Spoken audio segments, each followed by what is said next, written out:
নমস্কাৰ, ঋতুমণি বৰাৰ অন্য এটা ব্লগলৈ আপোনালোক সকলোকে স্বাগতম জনাইছোঁ। এয়া সকলো সাজি কাচি আহিছে।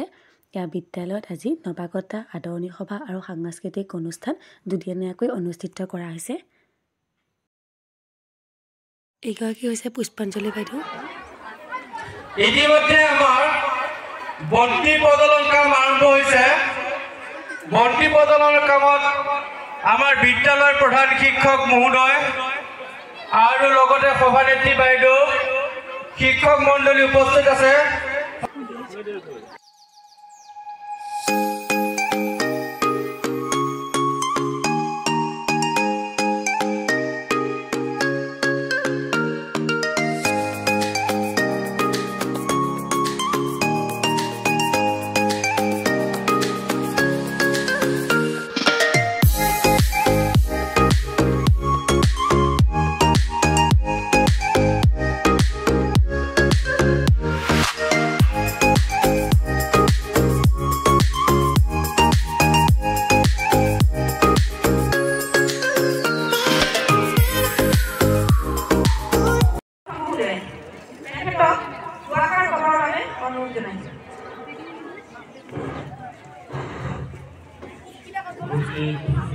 আজি নৱাগত মনত কোৱা হৈছে, কিন্তু আনুষ্ঠানিকভাৱে তোমালোকক আজি দিনটো লৈ থকা হৈছে।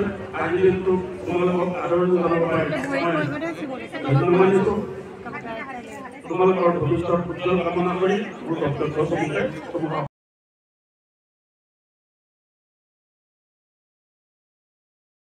আজি আমাৰ মহিলা শিক্ষয়িত্ৰীসকলৰ ড্ৰেছটো একে পিন্ধা দেখা পাইছে আৰু এইটো আইডিয়া দিছে এইগৰাকী মীনাক্ষী বাইদেৱে ক'লে আৰু সেই মৰ্মে আমি সকলোৱে পিন্ধিলোঁ আৰু কেনেকুৱা লাগিছে জনাব নাপাহৰিব কিন্তু।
বাইদেউহঁতে চাহ বনাই আছে।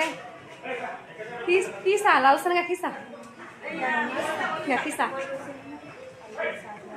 পুৰা চাহ বনোৱাত ব্যস্ত হৈ আছে নে?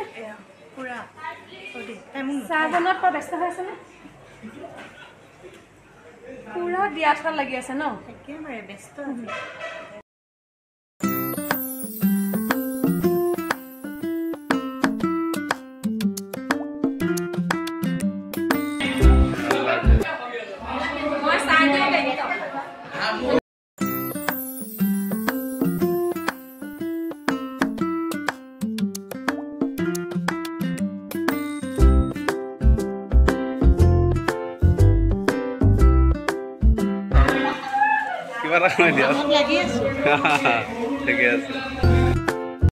ভাল ধৰণে চলাই যাবলৈ চেষ্টা কৰিম। এতিয়া আছে কাৰ্যসূচীখন মই পাঠ কৰি দিবলৈ বিচাৰিছোঁ আপোনালোকৰ আগত। প্ৰথম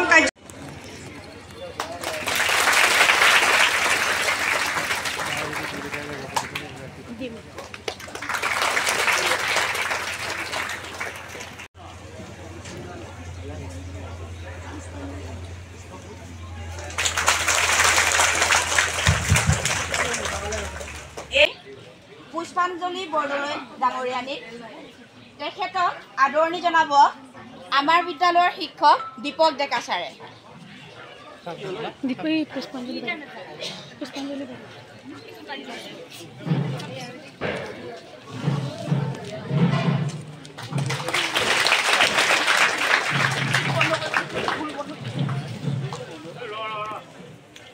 লৈছোঁ আমাৰ বিদ্যালয়ৰ প্ৰাক্তন পৰিচালনা সমিতিৰ সভাপতি শ্ৰীযুত খগেন বৰদলৈ ছাৰক তেখেতক আদৰণি জনাব। খগেন পাচনি ছাৰক তেখেতক আদৰণি জনাব আমাৰ বিদ্যালয়ৰ শিক্ষয়িত্ৰী পপি কলিতাই।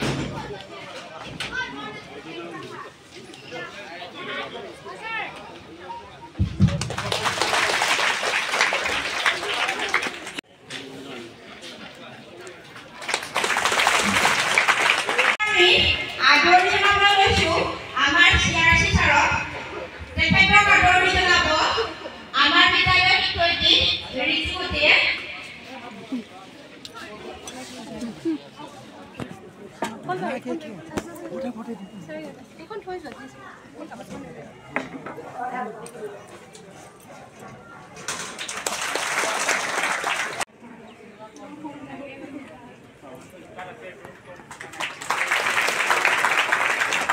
আমাৰ বিদ্যালয়ৰ প্ৰাক্তন সদস্য দীপা ডেকাই।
পৰৱৰ্তী কাৰ্যসূচী চলাই নিবৰ বাবে সভানেত্ৰী মহোদয়া অনুৰোধ জনাইছোঁ। দেৱাশীষ শৰ্মা ছাৰক তেওঁ দুআষাৰ ভাষণ দিবৰ কাৰণে অনুৰোধ জনালোঁ। আৰু লগতে মোৰ ছাত্ৰ ছাত্ৰীসকললৈ এটা অনুৰোধ আছে। আজি এই সভাত আমি যিকেইজন ব্যক্তিক আমন্ত্ৰণ কৰি আনিছোঁ তেওঁলোক আমাতকৈ অলপ অসাধাৰণ, তেওঁলোক বিশিষ্ট, সেইকাৰণে বিশিষ্ট অতিথি হিচাপে আমি আমন্ত্ৰণ কৰি আনিছোঁ। তোমালোকে অলপ নিয়মতা অৱলম্বন কৰি কথাখিনি ভালদৰে শুনিবলৈ চেষ্টা কৰিবা। ঠিক আছে।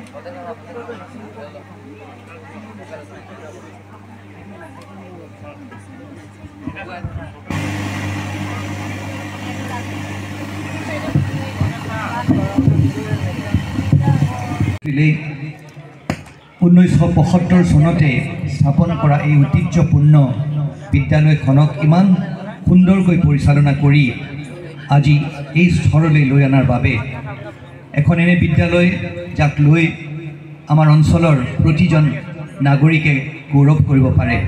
আজি এই স্তৰলৈ অহাৰ বাবে বা এই বিদ্যালয়খন এই পৰ্যায়লৈ অনাৰ বাবে মই সকলোকে মোৰ আন্তৰিক ধন্যবাদ জনাইছোঁ আৰু ছাত্ৰ ছাত্ৰীসকলক অভিনন্দন জনাইছোঁ। এনে এখন ঐতিহ্যপূৰ্ণ আৰু সুন্দৰ বিদ্যালয় এজন ছাত্ৰ বা ছাত্ৰী হোৱাৰ সুযোগ পোৱাৰ বাবে ছাত্ৰ ছাত্ৰীসকল আজি মই দীঘলকৈ বক্তৃতা নিদিওঁ কিন্তু মই তোমালোকক এষাৰ কথা সুধিব বিচাৰিছোঁ তোমালোকে সপোন দেখানে নেদেখা সপোন দেখা নে নেদেখা এতিয়া সপোনত কেতিয়াবা মানুহে শুই শুই সপোন দেখে আৰু কেতিয়াবা মানুহে সাৰ পায় সপোন দেখে অকণমান মই যেতিয়া আগবাঢ়ি যাম তেতিয়া তোমালোকে ভালকৈ কোনোবা এদিন প্ৰত্যেকজন ছাত্ৰ ছাত্ৰীয়ে ফাৰ্ষ্ট ছেকেণ্ড থাৰ্ড হ'ব নোৱাৰে কিন্তু তোমাৰ জীৱনটো এই ফাৰ্ষ্ট ছেকেণ্ড থাৰ্ড হ'ব পৰা বা নোৱাৰাৰ লগত তোমাৰ জীৱনটো নিৰ্ধাৰণ নহয় তোমাৰ জীৱনটো নিৰ্ধাৰণ হ'ব তুমি শেষত গৈ পঢ়া শুনা শেষ কৰি উঠি তুমি কোনটো জায়গা পাইছাগৈ সেই তাৰ বাবে ক্লাছত এজন ব্যক্তি এজন ছাত্ৰ বা ছাত্ৰী লাষ্ট হ'ব পাৰে কিন্তু সেই লাষ্ট হোৱা মানুহজনো জীৱনৰ দৌৰত কিন্তু গৈ পেলাই ফাৰ্ষ্ট হ'বগৈ পাৰে এটা কথা সদায় জীৱনত ফাৰ্ষ্ট ছেকেণ্ড থাৰ্ড নহ'লেও সন্মুখত এটা খুব সুন্দৰ জীৱন এটা আছে সপোন দেখিবলৈ শিকিবা আৰু সেই সপোন অকল দেখিলেই নহ'ব সপোনটো ইমান ভালকৈ দেখিব লাগিব আৰু সপোনৰ সেই সপোন সাকাৰ কৰিবলৈ সপোন বাস্তৱত হ'ব গান এটা গাব লাগিব হ'ব চব গীটাৰখন দিয়ক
সহজ সৰলকৈ এজন ল'ৰা বা এজন ছোৱালীয়ে জীৱনত কেনেকৈ নিজক প্ৰতি পৰিদৰ্শক বাইদেউ বুলি ভূঞা কৰিব পাৰিছা যে যিটো সময় তুমি অতিবাহিত কৰিছা যিখিনি সময় তুমি বিদ্যালয়ত অতিবাহিত কৰিছা তোমাৰ ছাত্ৰ জীৱন তুমি অতিবাহিত কৰি আছা এই ছাত্ৰ জীৱনে হৈছে জীৱনৰ আটাইতকৈ মূল্যৱান সময় আৰু আটাইতকৈ ভাল কাম কৰাৰ কচৰত কৰাৰ আটাইতকৈ ভাল ধৰিবৰ বাবে মই প্ৰীতি বাইদেউক অনুৰোধ জনাইছোঁ নেত্ৰী মহোদয়া এইবাৰ উচ্চতৰ মাধ্যমিকত সুখ্যাতিৰে উত্তীৰ্ণ হোৱা 3জন কৃতি ছাত্ৰ ছাত্ৰীক আমি সম্বৰ্ধনা জনাবলৈ লৈছোঁ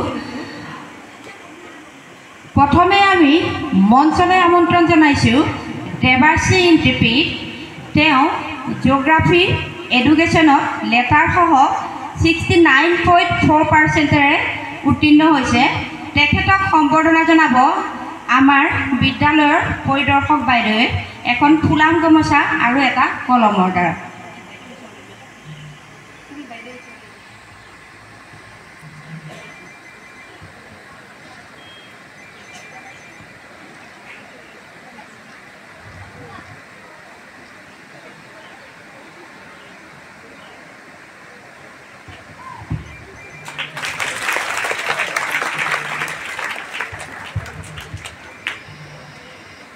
ইয়াৰ পিছতে দেৱাশ্ৰী ইণ্টিফিক এখন অভিধানৰ দ্বাৰা সম্বৰ্ধনা জনাব আমাৰ CRC ছাৰে।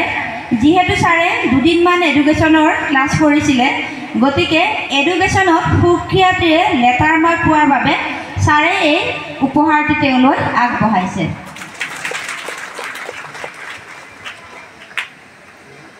ইয়াৰ পিছতে আমি মঞ্চলৈ আমন্ত্ৰণ জনাইছোঁ ৰাকেশ ইণ্টিক। তেওঁ পল ছায়েন্সত লেটাৰসহ 64.2%ৰে সুখ্যাতিৰে উত্তীৰ্ণ হৈছে। তেখেতক এখনি ফুলাম গামোচা আৰু এটা কলমেৰে সম্বৰ্ধনা জনাব আমাৰ বিদ্যালয়ৰ পৰিদৰ্শক বাইদেৱে।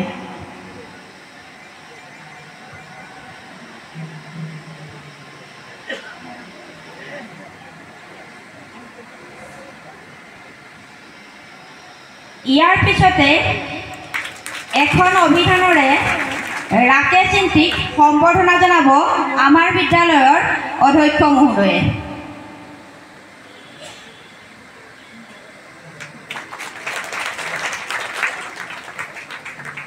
আমাৰ আৰু এজন কীৰ্তি ছাত্ৰ পিংকু আৱাংশী বৰ্তমান অনুপস্থিত। তেওঁ পল ছায়েন্স আৰু জিঅ'গ্ৰাফিত লেটাৰসহ 67.4%।